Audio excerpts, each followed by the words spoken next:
Hola amigos acontenautas, qué gusto saludarles. Les habla Mauro Castañeda de la Peña y les agradezco mucho su compañía en esta nueva entrevista que pertenece a la serie Resultados al Medio Tiempo, que como ustedes saben, lo que busca es tener en voz de los líderes de los diferentes segmentos pecuarios el conocimiento de qué ha acontecido durante el primer semestre del 2023 y lo que esperamos para el siguiente resto del año.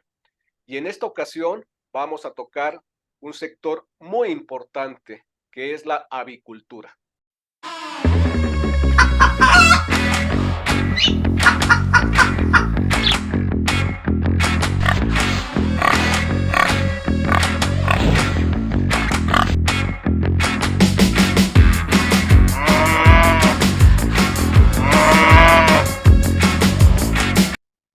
Bueno, nos encontramos con el director ejecutivo de la Unión Nacional de Avicultores, Alejandro Monteagudo. Hola Alejandro, ¿cómo estás? Hola Mauro, muy bien, muchas gracias por la invitación y la oportunidad de platicar o charlar con todos ustedes. No, a ti, gracias por este espacio. Y como escuchaste en la presentación, la intención que tenemos en esta reunión contigo es saber cómo le fue a la avicultura en el primer semestre del 2023. Efectivamente, como sabes, Mauro, y como saben nuestros amigos de la audiencia, la Unión Nacional de Avicultores es una organización establecida desde hace más de 60 años en nuestro país y representa o agrupa prácticamente el 98% de la producción comercial de huevo, de carnes de pollo y pavo.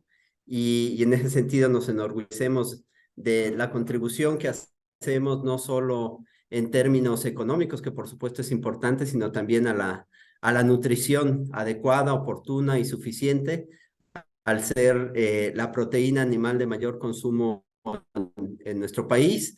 Y por lo mismo es igualmente importante el poder compartir con ustedes el cómo vamos, como ya mencionabas. Y ciertamente hoy, pues en el 2023, es todavía un tanto temprano para saber, aún estamos recabando la información de este primer semestre del año, pero sí tenemos ya algunas proyecciones, algunas estimaciones que por supuesto hay que tomarlas con esa reserva.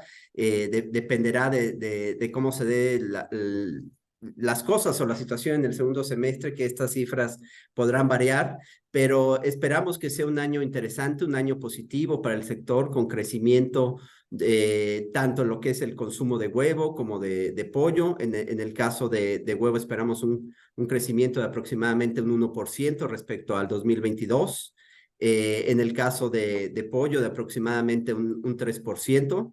Y las cifras de consumo, como ya mencionábamos, nos siguen posicionando, siguen confirmando la preferencia de los consumidores y de la población de nuestro país al confirmar que somos la proteína animal de mayor consumo. En el caso, además del huevo, somos el primer consumidor per cápita.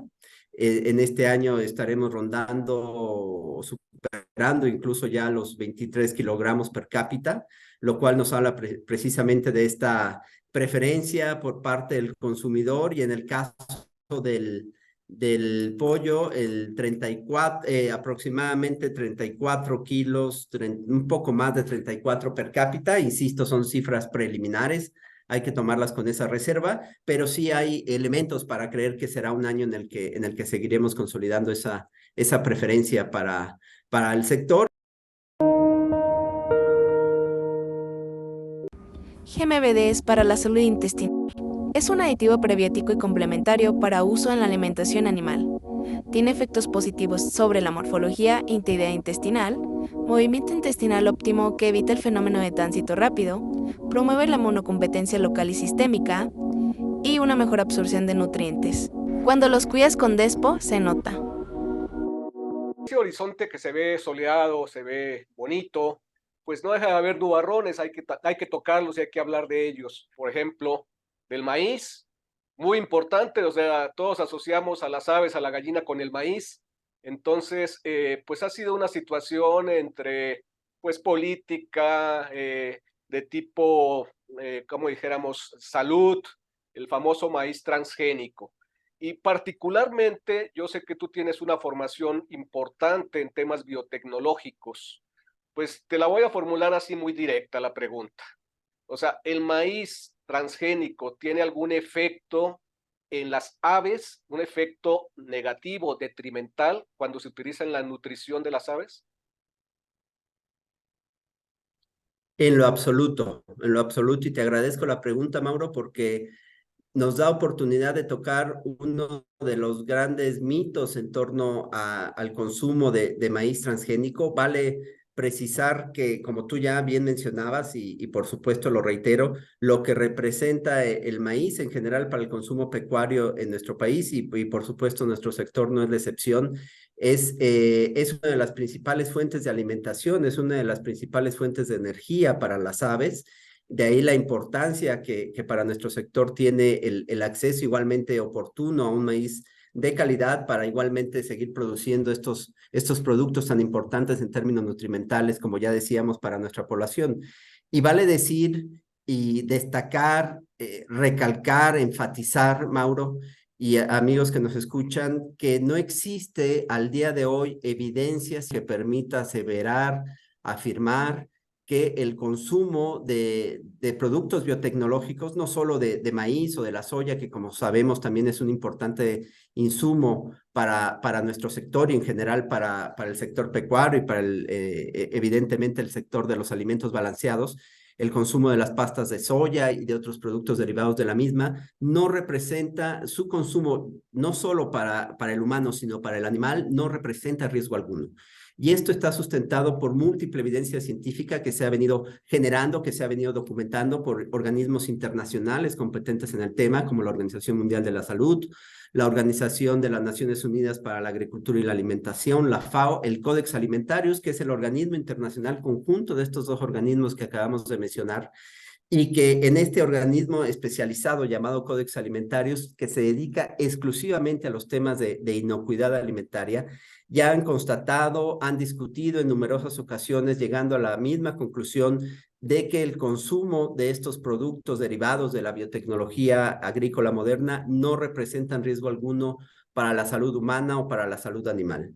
Estas mismas constataciones han sido confirmadas un sinnúmero de veces por las autoridades sanitarias de múltiples países, entre ellas por el nuestro, por la COFEPRIS, en el caso de México, en el caso de Europa por la EFSA o el FDA, en el caso de los Estados Unidos y así otras agencias sanitarias alrededor del mundo, y todas coinciden en esto, Mauro. Desafortunadamente, el tema está muy mitificado y por supuesto que nosotros, al ser un sector consumidor en buena medida de estos insumos, porque son indispensables para la producción, nos interesa contribuir a una discusión seria, a una discusión responsable, y en ese sentido es que igualmente entrevistas como esta nos dan la oportunidad de compartir esta información. Así es que, reiterando, no hay riesgo alguno para el consumo y por el contrario, aquí lo importante es destacar la importancia estratégica que tienen para la producción de la proteína animal y para la producción, evidentemente, de otros subproductos derivados, en este caso, de pollo o de huevo, y de ahí que se pueden consumir con toda confianza y que, evidentemente, esperamos que su suministro, como ha sido hasta el día de hoy, se mantenga respecto a que no se vea interrumpido, porque eso, evidentemente, podría traer consecuencias negativas para la producción oportuna, como ya decíamos. Otro punto, otro nubarrón, lo utilizo como símil, no quiero que se oiga como algo catastrófico, ¿no? Simplemente cuando digo nubarrón, pues son retos, son situaciones que se van dando y esto tiene que ver con la parte del mercado. Estos programas que emergieron del gobierno para apoyar contra la carestía y la inflación, ¿cómo han determinado en los productos avícolas ajustes desde la UNA, desde los productores? ¿Qué ha pasado en este sentido, Alejandro? Pues mira, ahí, Mauro, lo que podemos comentar es que evidentemente, aún con las medidas de política económica interior que se adopten o que se puedan llegar a adoptar, es un hecho que no podemos sustraernos y no somos, no estamos exentos del contexto internacional, de lo que ocurre en otros países o en otras regiones del mundo. Es un hecho que los problemas de inflación que se han vivido en nuestro país, que la lenta recuperación económica, derivada también por la pandemia que sufrimos a nivel global, han tenido y siguen teniendo un efecto en lo que es precisamente el tema de los precios, el tema de la inflación y demás. Entonces, ahí lo importante es destacar esos esfuerzos que por supuesto nosotros acompañamos, nosotros coincidimos y compartimos ese interés de hacer que los productos, sobre todo aquellos que son básicos para la alimentación, puedan seguir siendo accesibles para nuestra población. Y de ahí que evidentemente acompañamos estos esfuerzos, los aplaudimos. Y lo interesante aquí es destacar cómo este efecto que estuvimos viendo de alzas en precios en general de prácticamente todos los alimentos, ya se ha empezado a ver cómo es que descienden. Ya estamos empezando a ver desde hace varias semanas descensos en los precios. Nuestro sector no está siendo la excepción. Ya estamos registrando precios a la baja. Y lo que hay que destacar aquí es cómo es que con independencia de estas medidas, como ya decíamos, el precio de los granos, como ya mencionábamos, que son muy importantes, hay que tomar en cuenta que aproximadamente el 66% en el caso del huevo, un 63% en el caso del pollo, es decir, las 2/3 partes del precio de venta vienen precisamente de los alimentos para poder obtener estos productos, de estos insumos alimenticios, de la proteína animal, de la energía necesaria para la producción y obviamente para la subsistencia de las aves. Y en fin, son una serie de elementos que convergen, que se combinan y que al final inciden precisamente en todo esto que tú mencionas, ¿no? En todos estos elementos macro y microeconómicos que al final evidentemente todos vivimos, nadie está exento de ellos, pero aquí lo interesante, Mauro, es destacar, si me lo permites, este efecto de descenso ya en los precios. Obviamente hay la lenta recuperación económica, como ya decíamos, y la inflación a nivel mundial, el precio de los granos, que es un tanto inestable, suben, bajan y demás, y que evidentemente también influyen, como ya decíamos, o impactan, pero aquí lo que vale la pena destacar es cómo finalmente todos estos esfuerzos, tanto del gobierno como de parte del sector, que evidentemente también ha asumido su responsabilidad, están empezando a dar esos resultados, ¿no? En cuanto a tener los precios por los cuales en el caso de nuestros productos se han caracterizado siempre, y de ahí que esa preferencia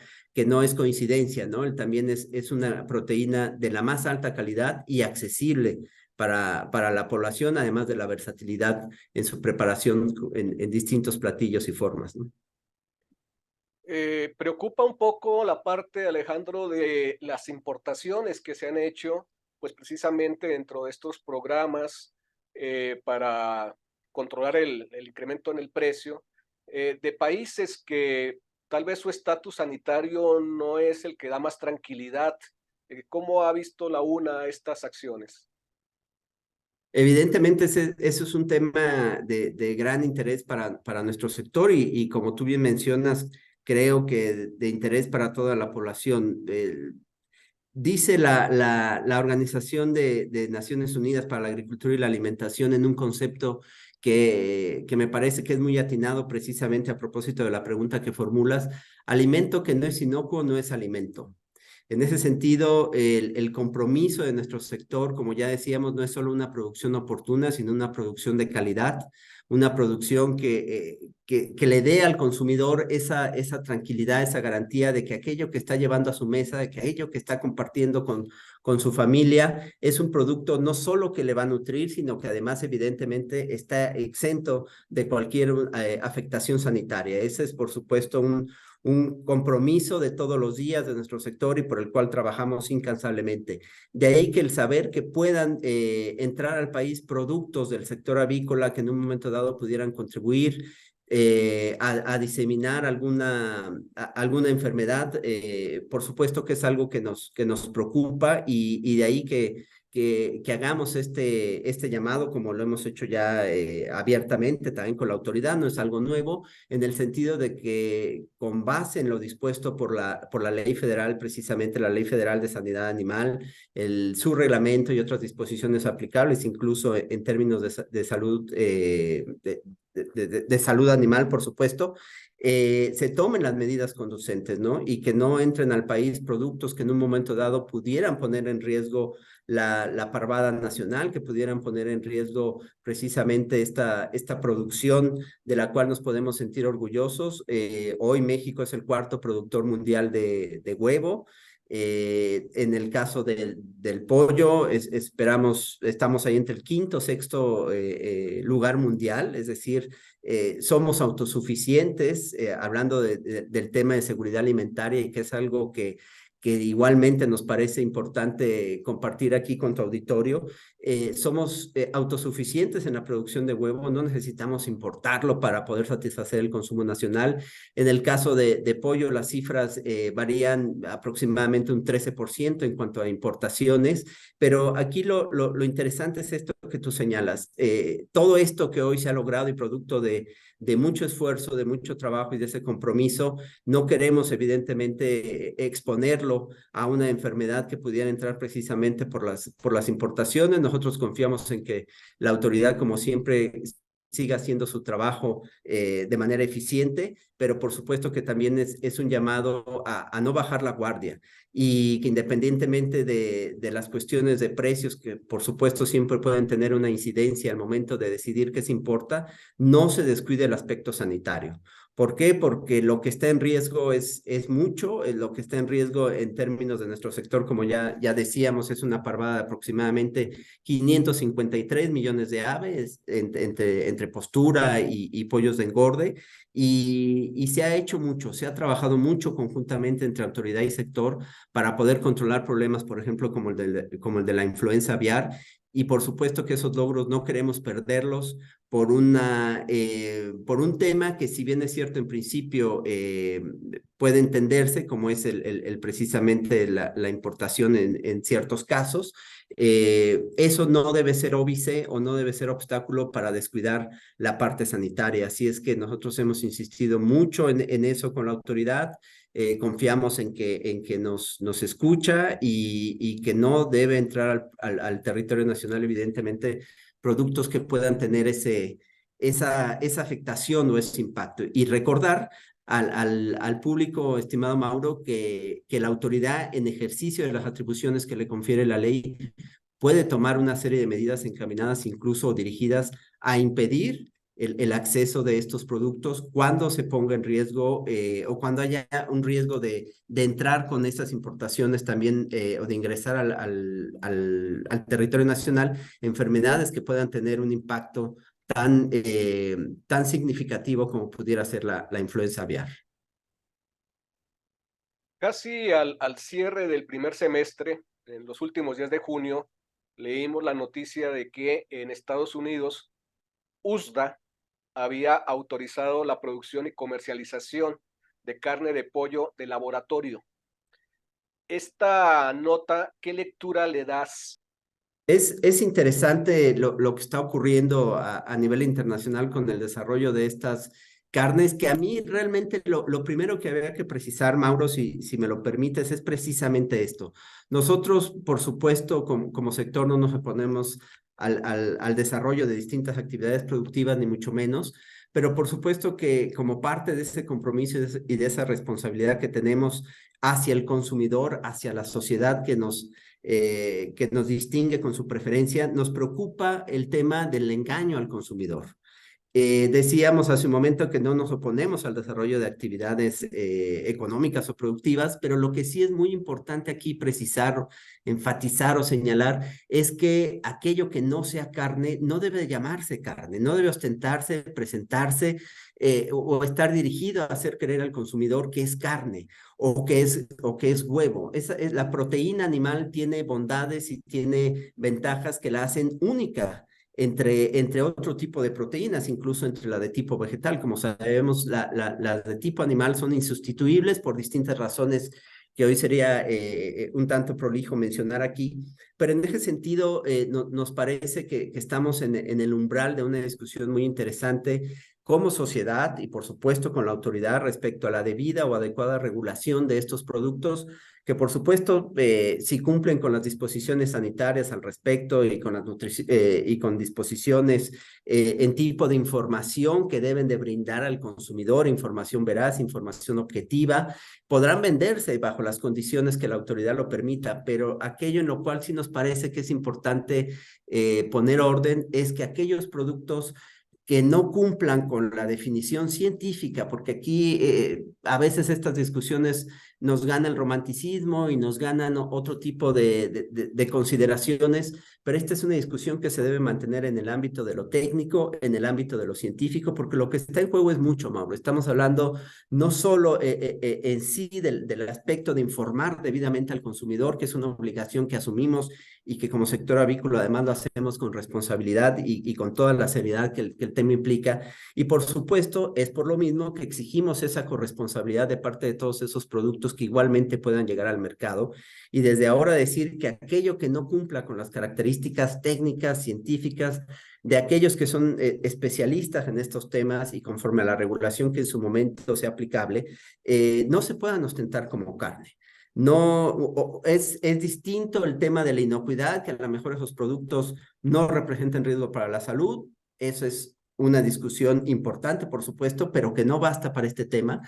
Pero es, insisto, de la mayor importancia que aquello que no es carne no se pueda presentar como carne, que aquello que no es huevo no se pueda presentar como huevo o como derivados de carne de pollo o de pavo o de huevo. ¿Por qué? Porque simple y sencillamente no tienen ese origen. Y en ese sentido no tienen, por supuesto, las mismas bondades nutrimentales, no tienen, por supuesto, las mismas bondades en términos de nutrición humana y, por supuesto, no debieran de venderse u ostentarse, insisto, como sustitutos ni como tipo o estilo o simple y sencillamente debieran de prescindir de cualquier referencia a carne o huevo, porque serán otros productos, ya los que los elaboren dirán cómo los quieren llamar, pero no son carne, no son huevo, y el simple o la simple mención o referencia en el etiquetado a carne o huevo es algo que definitivamente puede llevar a la confusión del consumidor, y eso es algo que creemos que no es válido, es algo que no debiera permitirse. Y si me lo permites, nada más para cerrar, el compartirte también esta preocupación, este interés que hoy estamos como sector presentando muy respetuosamente a la autoridad. Siempre hemos sido respetuosos de la ley, de la normatividad y de la autoridad. Es un sector que se ha caracterizado por ello y lo sigue haciendo y lo seguirá haciendo el trabajar mano a mano con la autoridad. Y hoy estamos presentando muy respetuosamente esta petición de que se nos permita continuar con la vacunación sistemática de la parvada para efectos de protegerlos de lo que es influenza aviar. Debemos darle el peso, la significancia necesaria a la vacunación como un elemento importante para prevenir, para controlar y en su caso erradicar esta enfermedad. Por supuesto, debe de ir acompañada de otras medidas como lo estamos haciendo, como son las medidas de bioseguridad, las buenas prácticas pecuarias. Es una herramienta más que ha demostrado su utilidad técnica y científicamente, y en ese sentido creemos que sería oportuno, necesario, conveniente el que se nos permitiera continuar con esta vacunación, que por supuesto ya se ha dado conforme a las disposiciones aplicables, insisto, conforme lo marca la autoridad. Desafortunadamente la influenza aviar es una enfermedad que es una amenaza latente, hay que decirlo, hoy controlada en México, también hay que decirlo, gracias a ese trabajo conjunto entre autoridad y el sector, pero queremos que esa historia continúe. Hay desafortunadamente ya una afectación de más de 7 millones de aves que han sido infectadas, que han sido o que han tenido que ser sacrificadas por la influenza aviar. Eso es a lo mejor en comparación de países como Estados Unidos no es una cifra tan alta como allá ya son los 58 millones. Sin embargo, creemos que tampoco podemos hablar propiamente de una historia de éxito. Esos 7 millones de aves afectadas fueron o son el patrimonio de muchas industrias, de muchas empresas, de muchas familias y sin contar evidentemente la implicación en términos de productividad. Así es que creemos que si bien hay cifras con las que nos podemos comparar y que pudiéramos pensar que no estamos tan mal, podemos estar aún mejor. Mensaje recibido de un tema muy importante y que por supuesto desde Acontecer Avícola le daremos puntual seguimiento. Gracias, Alejandro. Muchas gracias a ti, Mauro, y un saludo a toda la audiencia.